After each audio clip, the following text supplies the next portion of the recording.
Hi everyone, my name is Karen Fabian and I'm the founder of Bare Bones Yoga, and thank you so much for taking a few minutes to watch me here on my YouTube channel. So I'm all about teaching teachers how to learn anatomy and different components of anatomy so that you can bring more anatomy in understandable ways into your teaching. And this is one area that teachers always seem to struggle with, and it's completely understandable because it's such a broad subject. So what I like to do is break it out into understandable chunks and kind of weed through all of the detail and pull out of this broad subject the key aspects that I believe yoga teachers need to know in order to teach in an effective way. Now, one thing I'll say right out of the gate, especially because right now as I'm taping this in the beginning of May 2020, we are still impacted greatly by the coronavirus pandemic. So if you're a teacher out there and you're halfway through your 200-hour training, or maybe you wanted to take a 200-hour training and you know that there's no way you can do the training at all because of the training being canceled, I have a program that I can share with you at the end of this video.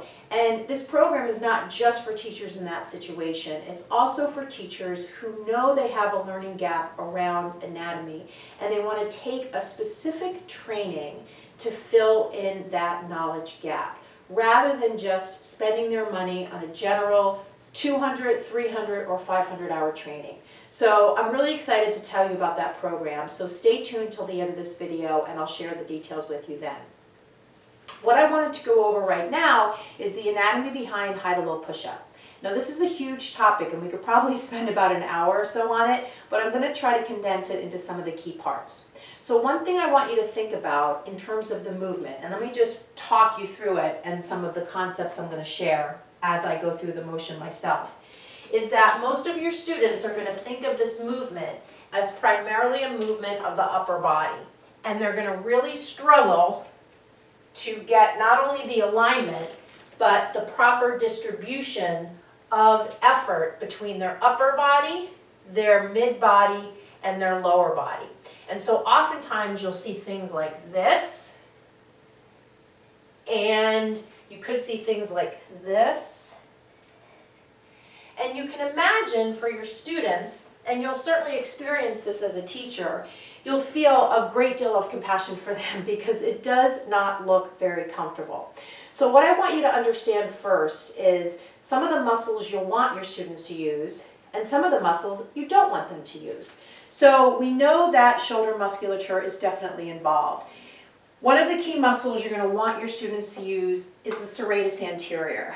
And this muscle is a serrated shape, therefore its name, serratus anterior, and it runs from your ribs to the medial aspect of your scapula. Medial just refers to closer to the midline. So this end here. And what the serratus anterior does is it keeps the shoulder blades hugged onto the back. It doesn't squeeze them in like the rhomboids, and it definitely doesn't lift or elevate the scapula like the upper trapezius. And that's unfortunately what most students tend to use, upper traps. So I'm going to show you how to cue them out of that trend.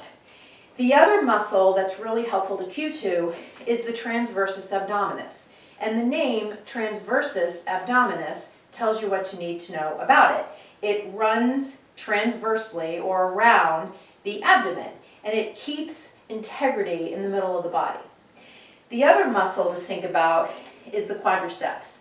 And I can promise you, similar to the transversus abdominis, most teachers don't cue to that, nor do they cue to the legs. But I also promise you that if you can teach your students how to distribute the effort of the pose from not just the upper body, but to the middle body and the lower body, they're going to have a much more comfortable experience and a much more powerful and coordinated experience moving from high to low push-up.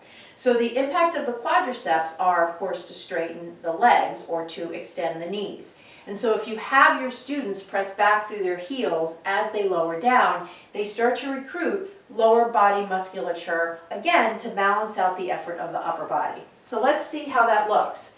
So as you have them come into high push-up, have them engage the quads by pressing back through their heels. As you have them come forward and lower halfway down, have them hug their elbows in to keep the scapula flat to the back.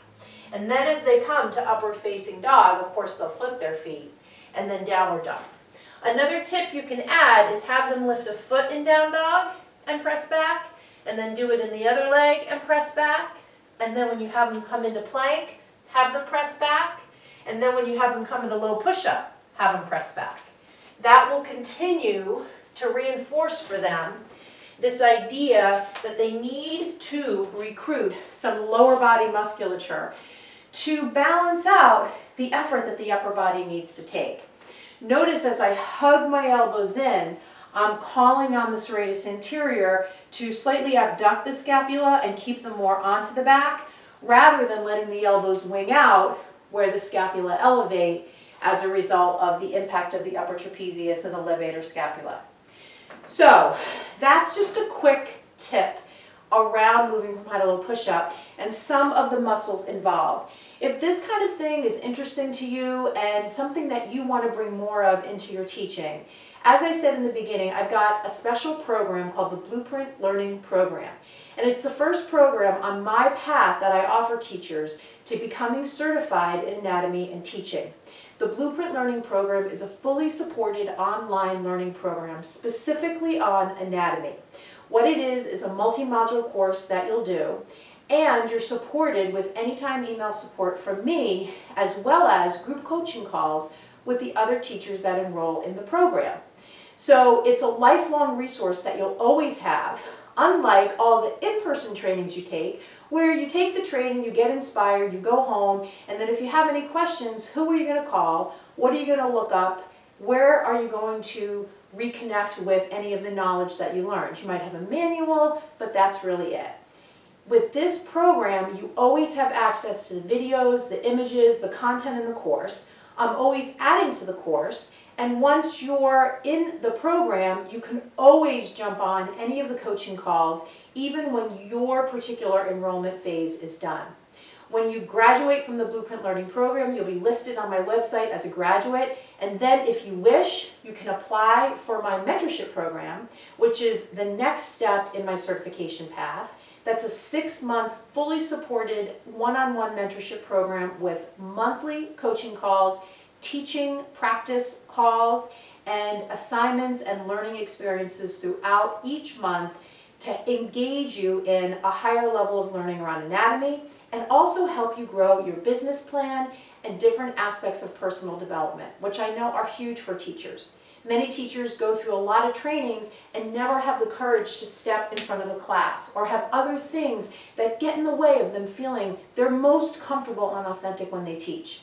A lot of these things can be tied to self-limiting beliefs that we all have. I've certainly had them, and I've worked through a lot of them. And I love working with teachers, not really as a therapist, but more just helping them bring some of these self-limiting beliefs to the surface so that they can come up with their own plan of attack as coached by me to try to work through some of these things and move past them.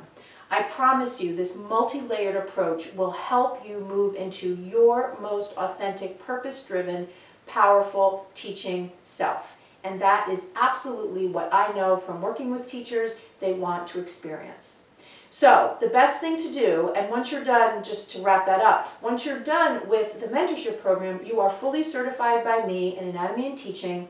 You're listed on my website as a certified teacher. And from there, I also have a yearly annual process that keeps you up to date with your knowledge, with your growth. There's even a certification membership program. So if you want to continue to get one-on-one coaching support from me, there's a path for that as well as attendance in my yearly retreat. So now that we've covered all of that, what I can offer to you as a first step is to get on the wait list for my Blueprint Learning Program. This is not a program that's open all the time for enrollment. I open it several times throughout the year, and the best way to find out when enrollment opens is to get on the wait list. So I'll include the link right here in the description of this video, and all you do is click it. It'll put you on the wait list. I'll contact you. I'll find out a little more about you and what intrigued you about the program and what you're looking to learn. And then the next time I open enrollment, you'll be one of the first people to know, along with the other teachers on the wait list. So I hope you've enjoyed this video. If you have any questions, just send me an email via my website, barebonesyoga.com. Namaste.